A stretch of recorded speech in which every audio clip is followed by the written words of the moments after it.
we are each other's harvest. We are each other's business. We are each other's magnitude and bond.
Come, yet again, come. My name is Karishma Gottfried, and I am so honored to welcome you to worship this afternoon. I serve Community Church as your intern minister. And if you've been here before, you might notice that our worship team today looks a little different, as our senior minister, Reverend Peggy Clark, is attending a theological convocation outside of DC. And our chaplain, Brother Zachary Stevens Walter, is fulfilling some priestly duties with St. Joseph Mission. So today I'm joined by two fellow seminarians, India Wood and Ray Milstead, who are bringing their gifts to our shared ministry today, as well as our wonderful worship lay associate, Lisa, and as always, our truly incredible choir, led by Darnell White and Matt Pod. And now our call to worship. Come, come, whoever you are, wanderer, worshiper, lover of leaving. It doesn't matter. Ours is no caravan of despair. Come, even if you have broken your vows 1,000 times. Come, yet again, come. Now, this version of Rumi's poem, translated by Coleman Barks and used as the basis for our opening music, While Beloved, is more of a poetic interpretation than a translation. Barks's work is beautiful, but it often removes Rumi from his Islamic context and mysticism. So I also want to share with you a more direct and honest translation offered by Persian Poetics, who works to preserve the theological and cultural grounding of Rumi's words. Come again, whatever you are, come again. If you are a kafir or idol worshiper, come again. This home of ours is not a home of hopelessness. Even if you've repented 100 times, come again. So beloveds, come yet again. Come to Community Church, where you are loved and welcomed just as you are. For all of your gifts and your growing edges, come again. Come again into this space that we make holy with our presence and our love. And please rise in body or spirit as you are willing and able to sing our opening hymn, Where Do We Come From? The words are in your order of service.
Please now join in singing and speaking our chalice lighting words.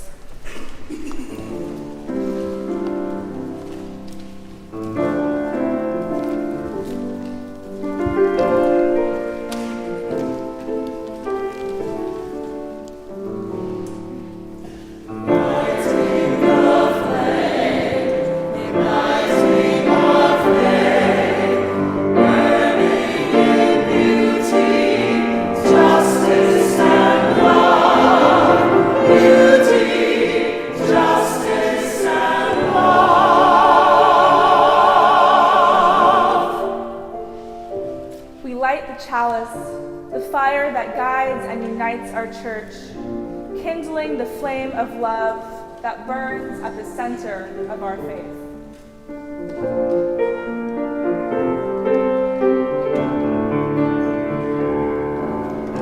Lighting the flame, igniting our faith, burning in beauty, justice and love.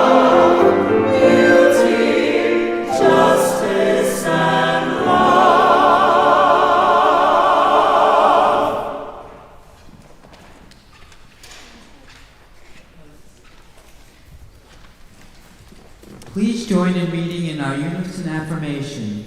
The words are in your order of service.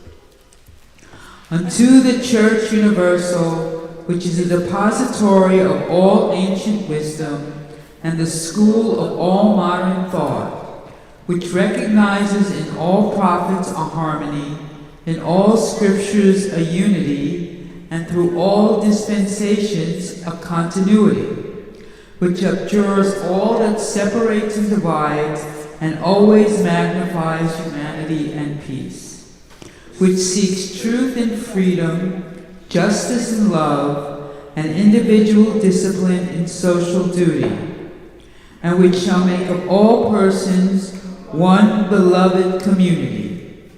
Unto this church and unto all its members, known and unknown throughout the world, we pledge the allegiance of our hands and hearts. As Unitarian Universalists, we seek to create this beloved community. You can now help create this beloved community by greeting your neighbor.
Find our way back. There's always more time. My mic's not. Okay, yeah, there we go. There's always more time to gather after the service. We are going to be blessed with the presence of our children today, so we will not be singing them out. But let's take a moment to breathe together.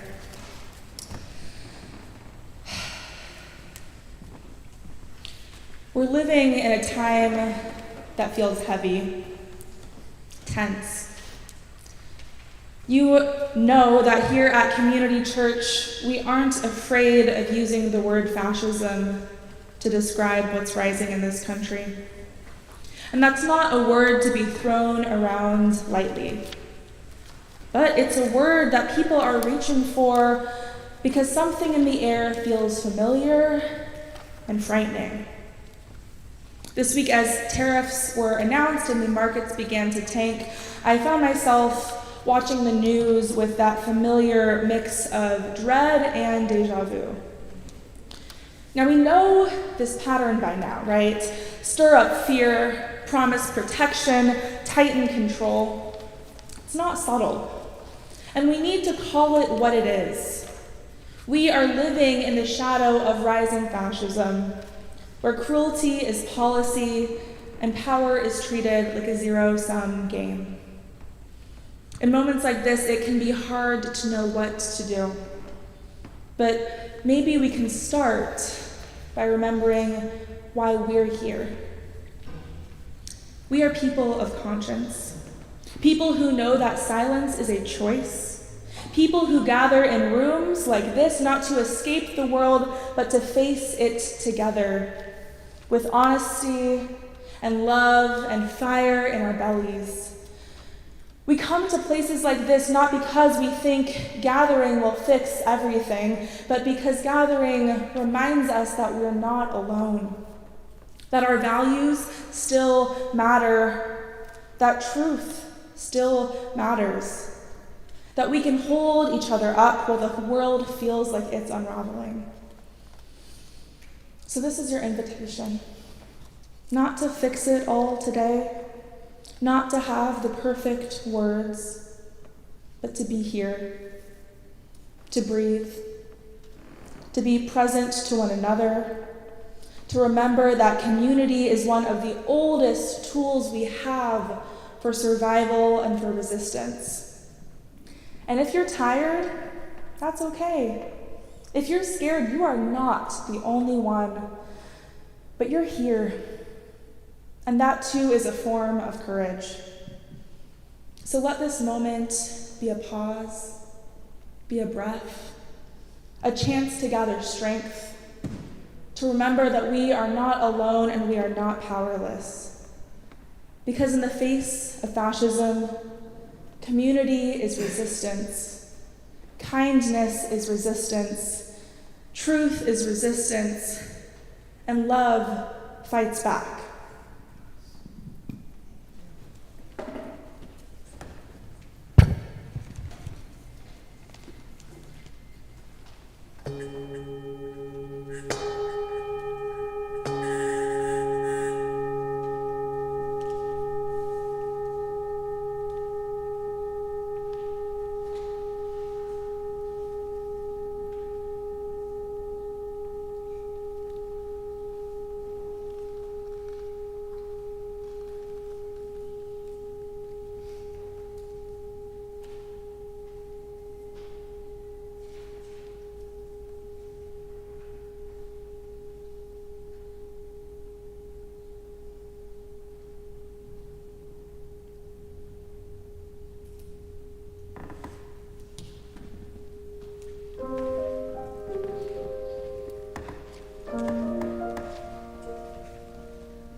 As we gather in this sacred space, let us take a moment to settle into the present.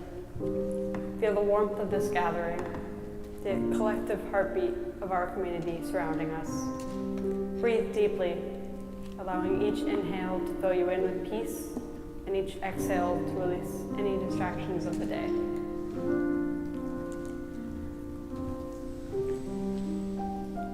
Today, we invite you to reflect on the moments of selfishness that may linger in your heart. Consider the ways we sometimes prioritize our own wants and our own comforts over the needs of others. The times when we may have turned inward when the world around us called for compassion. I acknowledge those feelings without judgment, simply allowing them to surface. We're all human.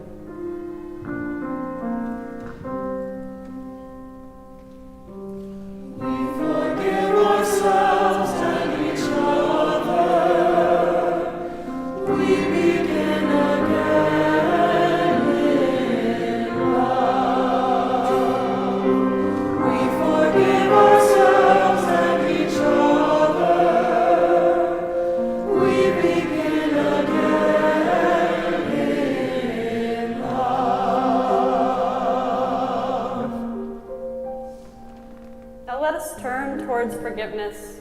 In this space of love and understanding, may we offer ourselves the grace to let go of guilt and shame. Forgiveness is a powerful balm for our souls, a reminder that we are human, ever evolving in our journey.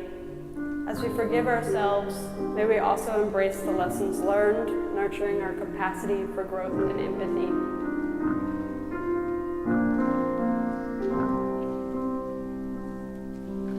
We forgive ourselves and each other. We begin again in love. We forgive ourselves and each other. We begin again in love.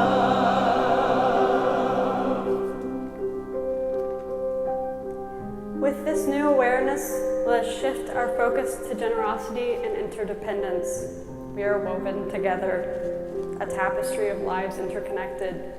Our joys and sorrows, our triumphs and struggles enrich the fabric of our community. May we cultivate a spirit of generosity, recognizing that our well-being is linked to the well-being of others. In giving, we receive, and sharing, we strengthen our bonds. In isolation, may become far too easy to be harmed in today's world. In community, we survive.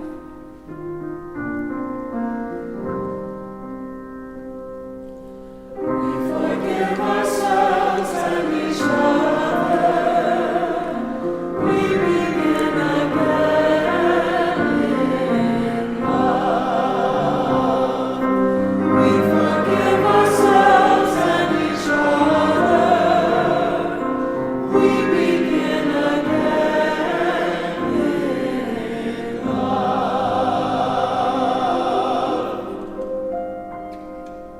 As a symbol of our reflection and intentions, I invite you to come forward and light a candle. You may choose a flame that burns away the guilt of selfishness, illuminating the path towards self-compassion. Or perhaps a candle that represents a hope, a prayer, or a need that calls to your heart. Let this flame remind us of the light we each carry and the warmth we can share. Please come forward.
around these flickering flames, let us take a moment to hold our intentions, honoring the beauty of this collective act of reflection and hope.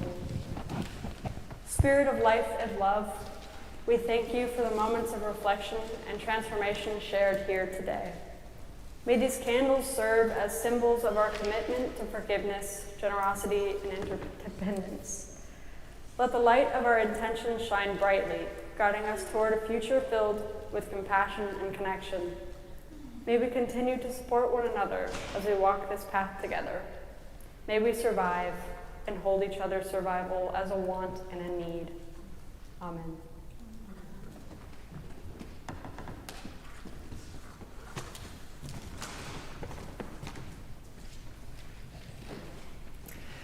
As Unitarian Universalists, we draw on many sources of wisdom and inspiration.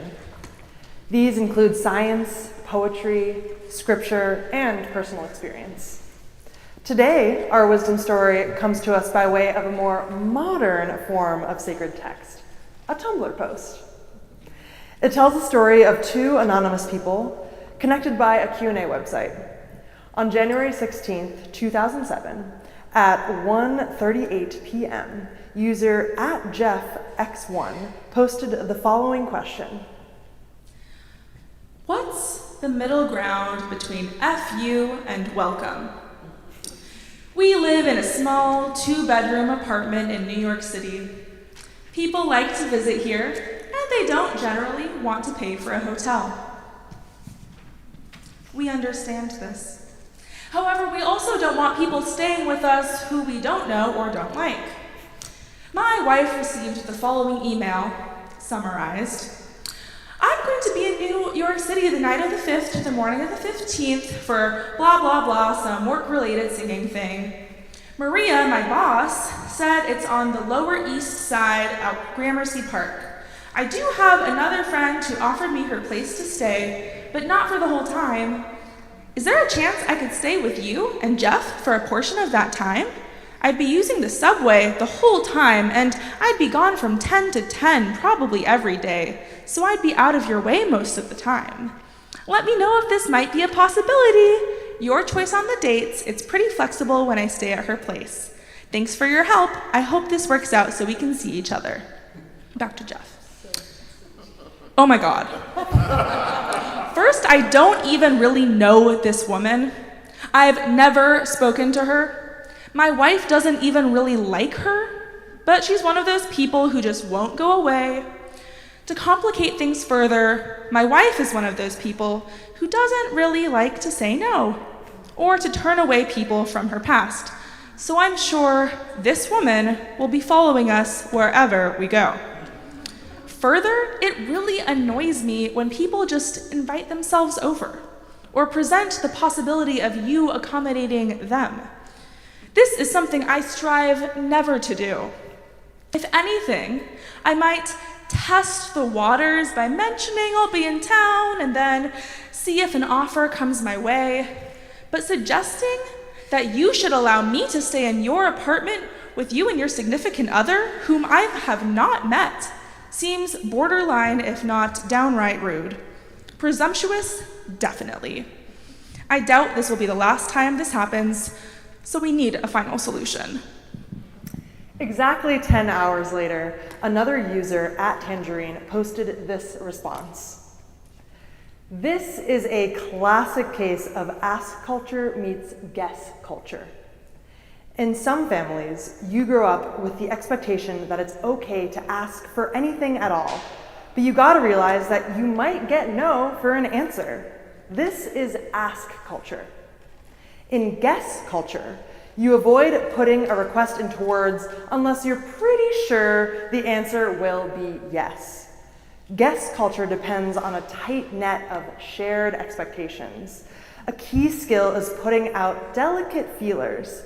If you do this with enough subtlety, you won't even have to make the request directly. You'll get an offer. Even then, the offer may be genuine or pro forma. It takes yet more skill and delicacy to discern whether you should accept. All kinds of problems spring up around the edges. If you are a guest culture person, and you obviously are, referring to Jeff, then unwelcome requests from ask culture people seems presumptuous and out of line, and you're likely to feel angry, uncomfortable, and manipulated. If you're an ask culture person, guest culture behavior seems incomprehensible, inconsistent, and rife with passive aggression. Obviously, she's an ask and you're a guest. I'm a guest too, let me tell you. It's great for, say, reading nuance in subtle situations, but not great for, say, dating and getting raises. Thing is, guest behavior only works among a subset of other guest people, ones who share a fairly specific set of expectations and signaling techniques. The further you get from your own family and friends and subculture, the more you'll have to embrace the ask behavior. Otherwise, you'll spend your life in a cloud of mild outrage at the cluelessness of everyone. Thus concludes our wisdom story.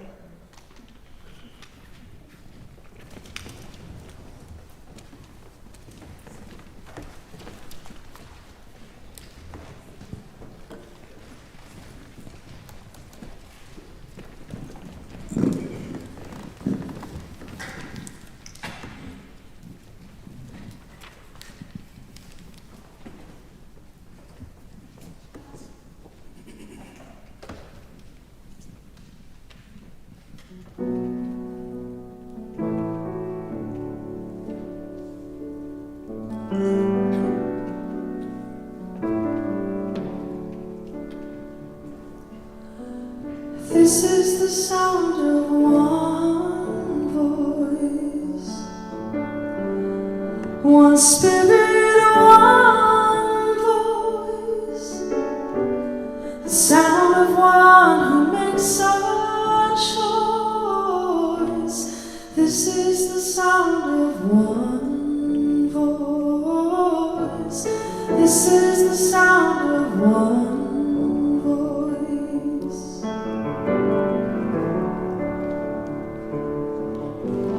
This is the sound of voices too. The sound of me singing with you, helping each other to make it through.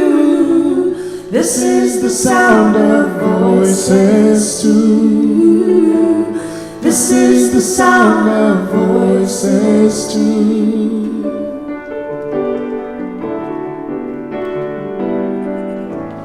This is the sound of voices three, singing together in harmony,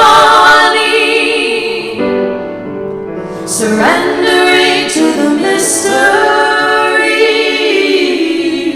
This is the sound of voices three. This is the sound of voices three.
absolutely incredible as always. How's my mic sound? Can you guys all hear me? We need to turn it up. Is good? Okay, just want to make sure. Now, did you know that some people found their way to Unitarian Universalism because of an internet quiz? It's true. And maybe you've heard of it. It's called Belief-O-Matic. It's a personality quiz, but for religion. It asks you, what religion are you? Well, it asks you a lot of questions about God and the afterlife and politics and more. And I actually took it again while writing this sermon. Guess what I got? I did get Unitarian Universalist. No surprise there. I was raised UU in Oregon, and while my parents didn't find our fellowship through this quiz, they were delighted to discover that the community they had stumbled into aligned so closely with their values.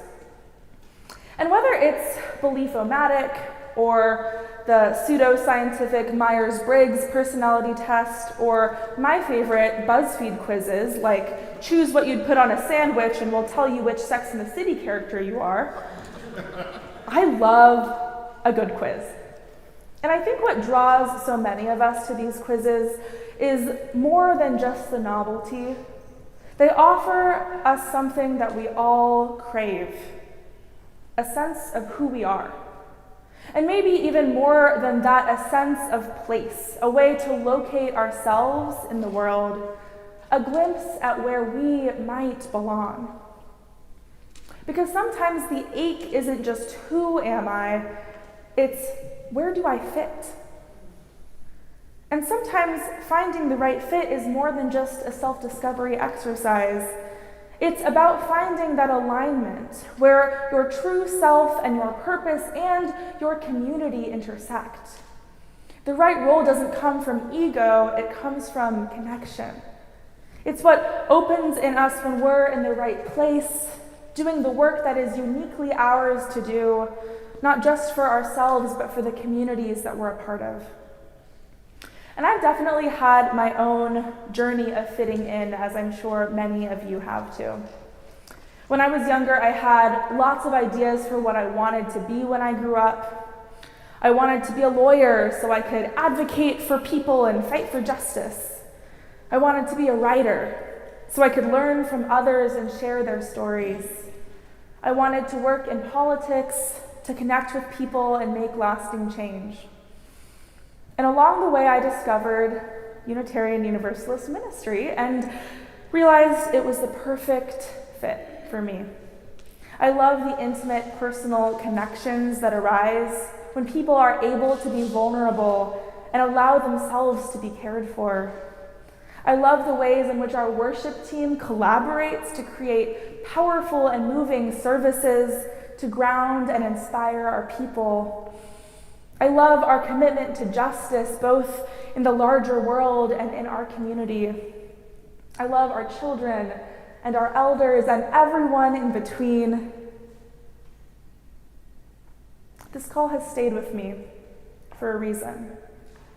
It taught me that finding alignment, whether it's in the right role or with the right community, is a gift we give both to ourselves and others. It's about creating something that's bigger than any one of us. One of the Unitarian Universalist ministers that I look up to, and there are many, is the Reverend Julian Jamaica Soto. And they like to remind us that all of us need all of us to make it. And those words echo through my bones. Every time I show up at a protest, every time I sit in a circle building community, every time I witness someone stepping into their gifts, we need each other, not despite our differences, but because of them. And that phrase, all of us need all of us, is more than a motto. It's a map. And one of the clearest versions of that map that I've found comes from the organizer Deepa Iyer. Now, Deepa created something called the social change ecosystem. And you might have seen it before, especially if you've been to a UU leadership training, or if you keep up with movement organizing, or if you've taken a look at the graphic on the back of your order of service. Feel free to look. It's a visual representation of the different roles that people can take on in social movements and justice work. And there are 10 named roles in Deepa's map. There's the weaver, who connects people and ideas, the experimenter, who tries new things and helps us adapt, the frontline responder, who shows up in times of crisis, and the visionary, who helps us imagine new futures. There's the builder, who creates the structures to bring that vision into being, and the caregiver, who nourishes and sustains others, the disruptor, who interrupts injustices and demands accountability, the healer, who helps us mend and recover, the storyteller, who names what is and what could be, and the guide, who offers wisdom and insight. And the map isn't rigid. You're not just one thing. You might even find yourself playing different roles at different times. You might evolve. And no role is more important than the others. That's what makes it an ecosystem. And that word ecosystem, too, is important. It's not just a metaphor. It comes from science. Ecology, from the Greek oikos, meaning house, is the study of the relationships between living beings and their environments. And social movement ecology builds on that to study the relationships between people, organizations, and systems. How we move, how we shift, how we survive and grow together. Robin Wall Kimmerer, a botanist and member of the Citizen Potawatomi Nation, tells us that all flourishing is mutual. In nature, nothing truly thrives in isolation. The health of any individual organism is inextricably bound up in the health of the whole. And if we take that seriously, not just as poetic truth, but literally as a way of understanding the world, it becomes clear how vital it is that we figure out how to thrive together. Now, take mycorrhizae, for example. These are the underground fungal networks that connect plants in forests. And the mycorrhizal fungi form symbiotic relationships with plants, exchanging nutrients and providing support in times of drought. And through these networks, the plants talk to each other, sharing resources and information, helping one another survive. Even when one plant might be struggling, others in the network can send nutrients to support it. And this is the kind of interdependence that we need to model, recognizing that our thriving is tied to the thriving of others. We are all part of the same web. And this isn't just an ecological principle, it's a spiritual one too. Our faith teaches us that we cannot thrive in isolation. And when one of us struggles, we all struggle. We are bound by our mutual flourishing. And as you can see if you looked at the back of your order of service, I'm going to be leading a social change forum after today's service, where we're going to explore the social change ecosystem more deeply and reflect on our own roles and how our community's ecology functions. And if you've never heard of this framework before, or if you're curious about how your strengths and spiritual gifts can contribute to change, I hope you'll come. And we also have food. But this is important because Unitarian Universalism affirms this, right? We recognize that we are part of an interdependent web of all existence. And for us, that's not just a poetic phrase, but it's a theological commitment. It's a way of being in the world. But that interdependence can be hard to live out, especially when we are swimming in a culture that teaches us to be self-reliant, to keep our heads down, to succeed alone. Now, white supremacy, capitalism, and patriarchy, these all work to isolate us. They tell us to compete. They tell us that our worth is measured by how much we can produce, how independent we can be, and how little we need from others. They teach us that needing care is weakness, and that offering care is invisible labor. But our faith tells us something different. It tells us that we are not meant to go it alone. It tells us that mutuality is sacred, that care is resistance, that we each bring something essential to the table, not the same, but as the beautifully diverse humans that we are. And it tells us that we belong to each other. In her book, War Talk, Arundhati Roy writes that our strategy should be not only to confront empire, but to lay siege to it, to deprive it of oxygen, to mock it with our art, our music, our literature, our stubbornness, our joy, our brilliance, our sheer relentlessness, and our ability to tell our own stories. Stories that are different from the ones we are being brainwashed to believe. The corporate revolution will collapse if we refuse to buy what they're selling, their ideas, their version of history, their wars, their weapons, their notion of inevitability. Remember this: we be many, and they be few. They need us more than we need them. And we're not just talking about this in theory. Just yesterday, thousands of people gathered around the country for the hands-off protests. Over 1,200 demonstrations were planned by over 150 groups, including civil rights organizations, labor unions, LGBTQ+ advocates, veterans, and elections activists. The protests took place in Washington, D.C., state capitals, and locations across all 50 states, rallying against the Trump administration's policies on government downsizing, human rights, and social services.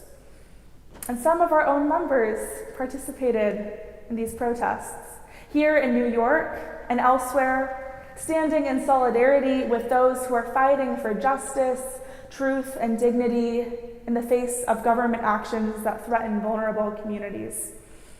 The protests had the frontline responders and the disruptors, yes, but it also had caregivers bringing water and umbrellas, storytellers documenting it all online for generations to come, weavers coordinating groups across cities, and builders making sure the movement endures. This is the kind of ecology that we need in our movements. It's not enough to rely on a few leaders to carry the weight. We need each part of the ecosystem to flourish. We need the weavers, the builders, the caregivers, the disruptors, and the visionaries. We need the bold askers and the subtle guessers. We need all of us, in all our diversity, working in concert. I've come to learn that interdependence is an active practice, not a passive one. It's easy to talk about how much we need each other, but it's a lot harder to live it. It means leaning into discomfort, being vulnerable, and recognizing that no one person can do it alone. And that's why I love that this month we're focusing on interdependence, because it calls us to do the work, to show up and to engage with one another, not just when it's convenient, but when it's necessary. In movements, just like in ecosystems, it's essential that we recognize the connections between us. When we honor the contributions of others, whether visible or not, we build something more resilient, because all of us need all of us to make it.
You are important to me.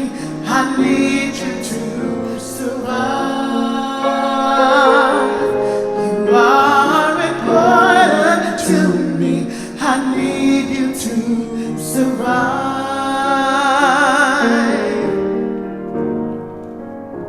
I pray for you. You pray for me. I love you. I need you to survive.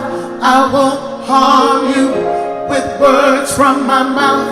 I love you. I need you to survive. I pray for you.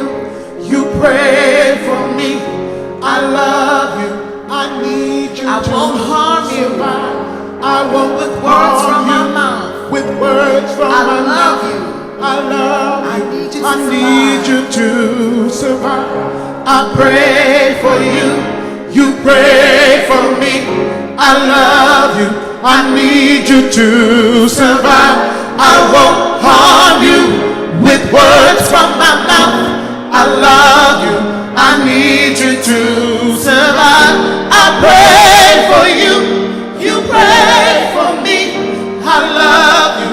I need you to survive. I won't harm you with words from my mouth. I love you. I need you to survive. I pray for you. You pray for me. I love you. I need you to survive. I won't harm you with words from my mouth. I love you. I need you to survive. I pray for you. You pray for me. I love you. I need you to survive. I won't harm you with words from my mouth. I love you. I need you to survive. Stand will that every need be supplied. You are important to me. I need you to survive. You are important to me. I need you to survive. You are important to me. I need you to survive.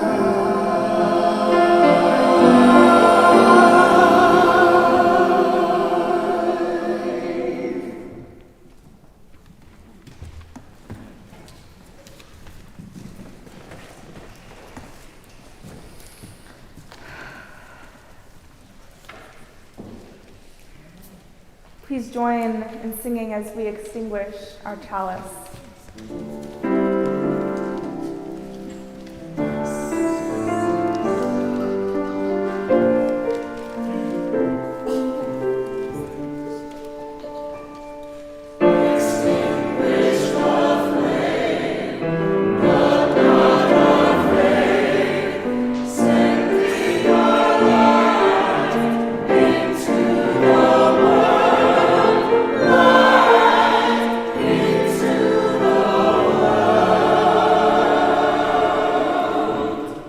Send our light out into the world wherever healing and hope are needed.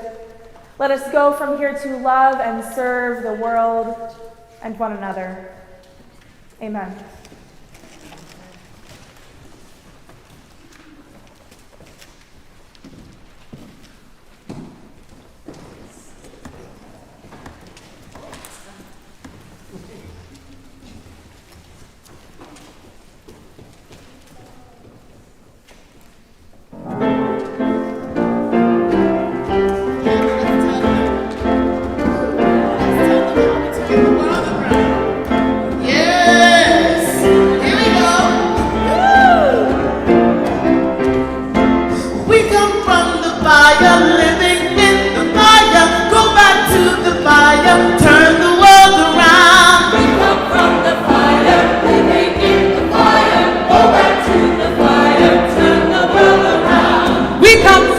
water, living in the water. Go back to the water, turn the world around. We come from the water, living in the water. Go back to the water, turn the world around.